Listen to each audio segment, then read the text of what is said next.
Ninguna de las imágenes. Capítulo 6. El sin cicatriz. El dragón rugió. Rugió con una ferocidad que nunca había conocido en toda su vida, un grito que chirrió para desafiar el primer desafío a su existencia absoluta que alguna vez enfrentó. Una palpitación inadmisible, inaceptable, resonó en su cabeza y se extendió por el resto de su cuerpo como una onda.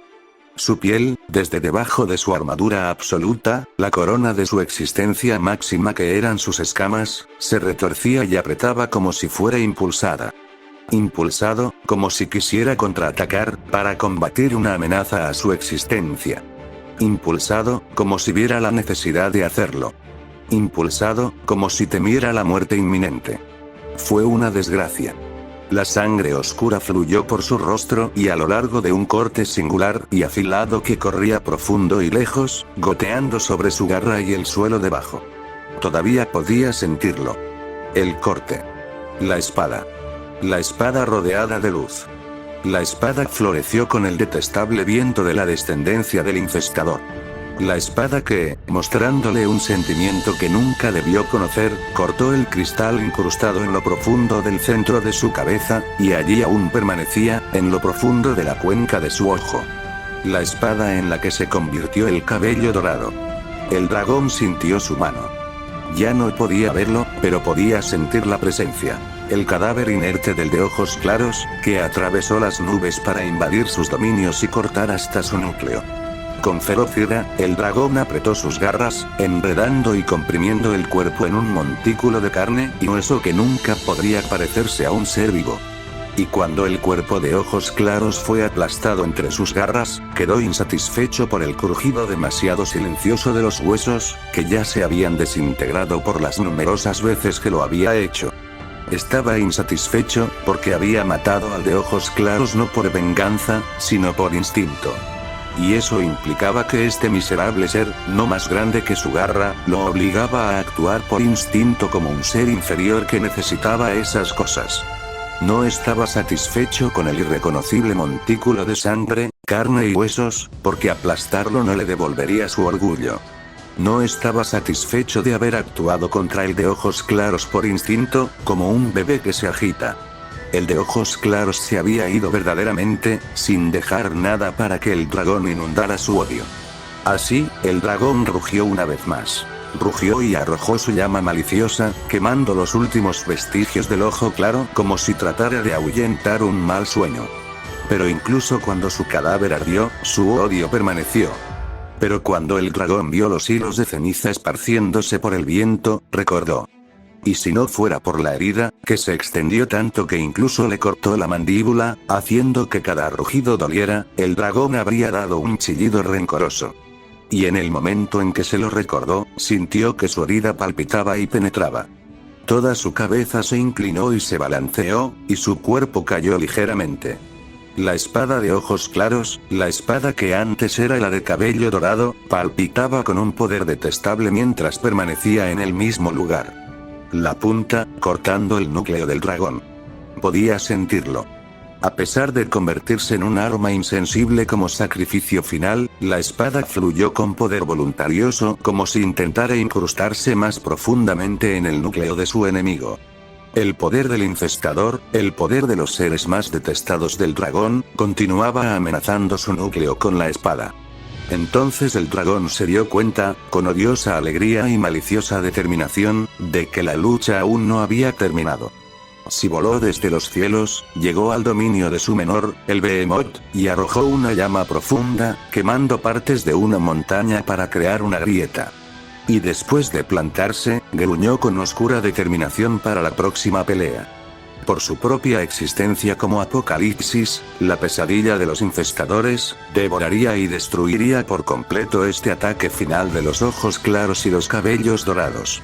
Se centró en su interior y se encontró en el centro de su poder, fluyendo profundo e interminable como un mar negro. Y desde arriba llegó una brisa blanca verdosa, suave pero feroz, que cubría los cielos. Una vez más, el poder del infestador se atrevió a invadir aquello que no era suyo. La pelirroja, o al menos lo que quedaba de ella dentro de la espada, estaba extendiendo su poder a través del núcleo mágico del dragón, amenazando con destruirlo desde adentro. El dragón deseaba poder simplemente sacar la hoja, pero era demasiado profunda y demasiado pequeña. Sus garras grandes, destructivas e incontrolables tenían más probabilidades de destruir su núcleo por accidente que realizar una tarea tan delicada. Entonces, en cambio, el dragón se centró en su interior. Si no pudiera quitar la espada, en su lugar, desgarraría su poder invasor. Y así, sin que el mundo lo supiera, la lucha entre el grupo del héroe Alberto y el dragón negro se prolongó durante mucho más tiempo. El héroe Alberto estaba muerto. La emperatriz amazona, Elúbeda, estaba muerta. La reina élfica, Celdía, estaba muerta. El gran espíritu, Aria, quedó reducida a una espada. Y, sin embargo, en esa espada en la que se convirtió, permaneció una voluntad heroica. Una llama blanca pura que ardía y luchaba, incandescente por la determinación heredada de sus camaradas y seres queridos. Y así, sin que el mundo lo supiera, la batalla entre el grupo del héroe Alberto y el dragón negro se prolongó durante años después del choque inicial, llevada a cabo por un espíritu solitario. Fue décadas después cuando el dragón despertó de su lucha interna. Como ser concebido para desafiar a los infestadores, el dragón era naturalmente resistente a su poder, pero ese era un asunto completamente diferente. La espada estaba incrustada profundamente en su carne, su punta cortando el núcleo mágico en el centro de la cabeza del dragón. El dragón, incluso cuando se creía una existencia cumbre, sabía que su núcleo era un punto débil innegable. Como la parte más central e indefensa de su existencia, si se permitiera que el poder del infestador se extendiera desenfrenadamente, sería sin duda catastrófico. Sin embargo, faltaba la espada.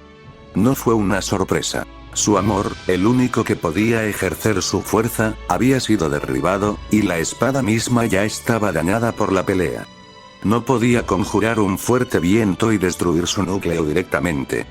Y así, lo que se había desarrollado silenciosamente durante incontables años fue una batalla de influencias, como dos colores peleándose por un lienzo. El lienzo del dragón era negro puro de borde a borde, una gruesa capa de pintura cubría cada centímetro. La espada, por otro lado, goteó pintura blanca sobre esta oscuridad total, diluyendo el poder del dragón. Sin embargo, el final de su lucha no fue la razón por la que el dragón despertó. De hecho, incluso ahora sintió que la espada goteaba fragmentos de su poder, lo que era básicamente veneno, directamente en su lienzo. No, lo que realmente lo despertó fue, ajajajaja, ajaja. Las divagaciones de alguna exigua existencia, molestamente ruidosas en el largo silencio en el que había dormido. Lo sabía. Lo sabía. Lo encontré. El cadáver del dragón. Y aunque no entendía el lenguaje que se deslizaba en sus oídos, y de hecho, no le importaba, el dragón sentía cierto instinto recién nacido. El héroe Alberto derrotó al dragón. Perforó el núcleo del dragón y este murió silenciosamente en las montañas, derrotado por sus heridas. Los héroes ganaron. Después de tanto tiempo luchando con la espada, su poder todopoderoso había disminuido. La negrura total de su lienzo estaba corrompida con blanco, creando puntos grises de debilidad que desafiaban su existencia absoluta. Pero con esto, el dragón sintió una nueva posibilidad. Con su poder corrompido y debilitado por el color del infester, generó nuevas posibilidades. Lo sabía. Lo sabía. Lo sabía. El dragón está muerto. Aunque lo degradaba, como alguna vez lo hizo el peli dorado, prestaría, no, el dragón corrompería a estos seres menores. Y crear su propia prole. Con una sola gota de sangre de la herida de su ojo que nunca sanaría, el hombrecito quedó completamente empapado en la esencia del dragón, su piel y sus entrañas completamente cubiertas de sangre de color rojo oscuro. Lanzó un grito silencioso mientras la sangre se extendía, quemando cada centímetro del cuerpo del hombrecito. Pero mientras la sangre ardía, dejó algo escrito en la espalda del hombrecito. Una marca negra, una raya negra que se extendía en diagonal desde su hombro hasta la cadera, casi como un corte o una herida, o una cicatriz profunda. Y una vez que el hombrecito dejó de gritar, miró al imponente dragón. Su ropa y cabello se habían desintegrado por completo, sus pupilas y piel se quemaron hasta quedar oscuras y crujientes y los anillos de sus dedos se derritieron, dejando solo un caparazón desnudo de un hombre, sin nada que pudiera distinguirlo excepto la cicatriz gigante que marcaba en su espalda. Y mientras este hombrecito miraba fijamente al dragón con los ojos rotos, poco a poco sintió que recuperaba la visión. Además del tacto y el sonido, el olfato y el gusto, todo su cuerpo. Lentamente, todo su cuerpo emitió vapor, la piel y el cabello nacieron de nuevo desde adentro hacia afuera. Finalmente, el hombre había recuperado su apariencia anterior, solo que ahora con una cicatriz arraigada profundamente en su espalda. Y con su vista de recién nacido, lo primero que vio fue al dragón. Lo primero que olió fue la esencia carbonizada del dragón. Lo primero que tocó fue un pequeño trozo de la escama afeitada del dragón. Lo primero que escuchó fue el resonante latido de la vitalidad del dragón. Lo primero que probó fue la sangre del dragón, quedando un poco en su lengua. Y el primer ser ante el que se inclinó, tras su renacimiento, fue el dragón. Nació Scarles, la prole del apocalipsis. La cámara perdió toda la vida cuando las palabras salieron de su boca. Una historia corrupta que parecía maldecir al mundo con solo ser contada inundó la cámara oscura con una pesadez inminente que parecía sofocar a todos y a todo. Una presencia amenazante que parecía incluso elevarse por encima de la deidad que estaba sentada en lo alto miraba a los tres solitarios que escuchaban una verdad maldita. El dios se agarró a su silla hasta que la sangre brotó de sus dedos, ya que no pudo detectar una sola mentira en las palabras del niño y solo lentamente pudo aprender una verdad aparentemente nacida del mismo infierno. Y por una fracción de segundo, por un momento del que se avergonzaría durante toda la eternidad, vio al niño que aceptó y reconoció, como portador de una maldición. Un ser que trajo consigo un destino aterrador e inaceptable. El sabio miró fijamente su propio cuaderno mientras su pluma goteaba lentamente, manchando las páginas frescas con tinta oscura. Deseaba moverse, aceptar este conocimiento simplemente como tal, conocimiento, y seguir adelante como siempre lo había hecho al enterarse de las tragedias del pasado. Sin embargo, esta vez sintió miedo incluso de escribir cualquier cosa que acababa de decir, porque sentía que hacerlo dejaría huella en la existencia de algo que no debería existir. Entonces, el dragón otorgó su fuerza. Como el falna en nuestras espaldas, pero corrupto. Como una maldición en lugar de una bendición, eso dejaría a las personas bajo el gobierno del dragón. En cierto modo, puedes entender a Scarles como un maldito y corrupto. Familia, con el dragón como su deidad, todos los Scarles conservan su conocimiento, apariencia y personalidad, pero ganan una devoción inamovible por el dragón. Pueden parecer normales y actuar como siempre lo han hecho, pero en sus espaldas hay una cicatriz negra que asegura completa obediencia, y ese es el origen de Scarles, la generación del apocalipsis. En el futuro, los dioses comentaron que, de una manera maldita y retorcida, son la primera familia que jamás haya existido. La cámara de Urano a menudo estaba en silencio. Era el estado predeterminado del gran salón, un vacío pintoresco y solemne que inspiraba tranquilidad, concentración y pensamiento. Sin embargo, el silencio no siempre es la falta de sonido. A veces, el silencio es la falta de coraje para expresar algo. Al comprender este hecho, y sin poder permanecer paralizado por más tiempo, la deidad lanzó su voz a la atmósfera mortal que impregnaba su salón. ¿Esto significa que los Scarles ya están en horario? ¿Ocultados entre los ciudadanos? Ante esta pregunta, el niño se quitó el manto y, visible solo para la deidad, reveló la luz de su alma. Aunque luz era de hecho una palabra mortal apropiada para describir esta visión, solo disponible para lo divino, no iluminaba la habitación oscura. Aunque nunca lo he visto personalmente, muchos dioses en el futuro han testificado que las almas de los Scarles son horribles. ¿Horrible? Lo describieron como repulsivo, escalofriante, negro como boca del lobo, corrupto, cualquiera que sea el caso, sus almas son extremadamente diferentes y se destacan entre la multitud como, el niño tomó el cuaderno del sabio, sosteniendo el papel blanco manchado con una gran mancha de tinta negra en el centro. Como negro sobre un lienzo blanco. Y en la cima de Babel está, habló el sabio por primera vez, llegando a una conclusión. Freya-sama, otra deidad capaz de ver almas mortales. No solo eso, sino que tiene el mejor mirador de todo horario. Terminó el chico. Mientras Freya-sama permanezca en horario, los Scarles serían detectados en un instante. Y sus almas parecen tan extrañas, tan equivocadas y corruptas que ninguna deidad podría dejarlas en paz. El sabio recordó una vez más, y esta vez no pudo evitar que el recuerdo de su conversación resurgiera. En lengua de Dios lo llamo Alifostis, en Genkai veo el alma atada a los vicios y deseos mortales, reflejando no solo el núcleo de su ser, sino también su vida. No puedo ver a Horario, ni a los niños allí, por quienes hago esto. Tal vez es por eso que aprecio las pocas almas que veo, porque me recuerdan lo que hay arriba. Alifostis, el alma en su forma mortal que refleja su núcleo y vida, corrompida hasta el punto del absoluto disgusto. Pensó el sabio con creciente horror. Echó un vistazo a su viejo amigo y, hábilmente encerrado detrás de la compostura pétrea de la deidad, notó una ira feroz que amenazaba, más fuerte que nunca, con burbujear y estallar. Entonces, ¿Freya sin querer ha servido como disuasivo contra los Scarles?, preguntó el dios, lo cual, comprendió el sabio, era parte de un esfuerzo por calmarse. Ella es una gran razón, sí, respondió el chico. Sin embargo, la mayoría de las deidades, incluso si no pueden ver sus almas directamente, pueden sentir la corrupción. Y de hecho, algunas personas también pueden sentir las almas. Fels, quizás escuchaste a Ganesha-sama preguntarse por qué parecía decepcionante. Él habló de eso cuando recibí su informe, añadió Fels, permaneciendo parcialmente concentrado en la deidad. Y justo hoy, Ita Farna, el vicecapitán de Ganesha Famila, me dijo lo mismo. Esto es algo que aprenderemos en el futuro. La mayoría de los dioses y ciertas personas pueden sentir las almas incluso si no pueden.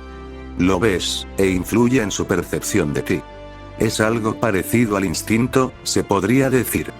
¿No ha habido personas que son particularmente perspicaces?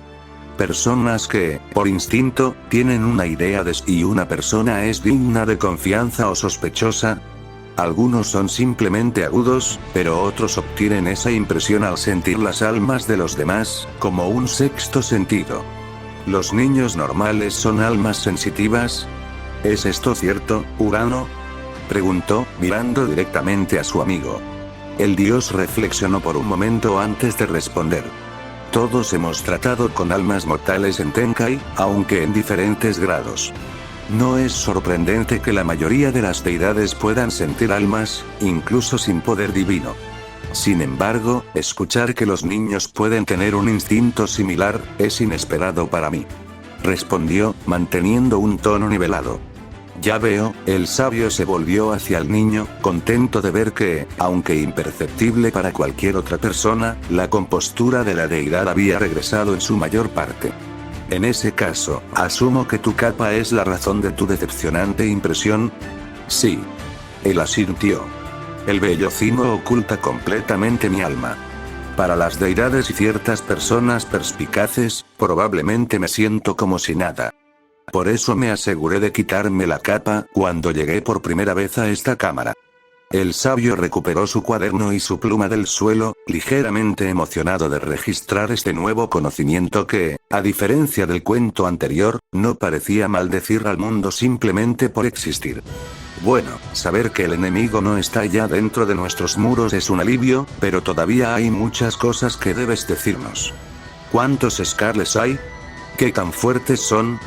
¿Cuál es su objetivo final? ¿Por qué no lo ha hecho? ¿El dragón atacó todo este tiempo? Cuando el momento de conmoción pasó, las compuertas de la curiosidad del sabio se abrieron, inundando al niño con un torrente de preguntas. Te diré todo lo que sé, respondió el chico. Pero por ahora, permítanme comenzar con la cuestión más urgente. Dicho esto, el niño sacó un pergamino de su saco y lo desenredó, revelando un calendario del mes en curso. Luego presionó un cuadrado marcado Monster Feria, programado exactamente dentro de 25 días. Durante la feria de monstruos, o tal vez unos días antes, 2 miembros de élite de Scarles llegarán a horario. La deidad y el sabio se tensaron. ¿No dijiste que los Scarles serían detectados instantáneamente? ¿Que sus repugnantes almas serían vistas y sentidas inmediatamente? Hay un miembro entre los Scarles que puede hacer algo similar a lo que hace mi capa. Dice, señalando la tela blanca y negra. Cubrir eficazmente la luz de su alma. Puede hacerlo por ella misma y por otra persona, siempre y cuando mantenga contacto directo. ¿Quiénes son? Al convertirse en Scarles, abandonan sus nombres originales y obtienen otros nuevos. El chico empezó. Los dos que vienen están entre los 7 élites de los Scarles, y en términos familiares estarían entre la primera fila. Sus nombres, o al menos como los llaman entre los Scarles, son Sellus y Laplace. Han de hecho visité horario muchas veces antes. Generalmente durante épocas de festividad masiva, como la Feria de los Monstruos o el Festival de la Diosa, cuando todos toman un descanso de las aventuras y se quedan en la superficie. Sellus es quien puede cubrir las almas, y Laplace es el motivo de su visita. ¿Dices que él es la razón?, preguntó la deidad. ¿Pero cuál es su propósito exacto? El chico hizo una pausa, tomándose un momento para encontrar la mejor redacción para dar la noticia. Se quedó corto, incapaz de encontrar las palabras exactas que pudieran expresar la información de una manera tranquila y nada sorprendente. Finalmente decidió que no había manera discreta de anular por completo sus expectativas y volvió a su comportamiento principal, la honestidad. ¿Me creerían ustedes dos si dijera que Laplace puede predecir el futuro?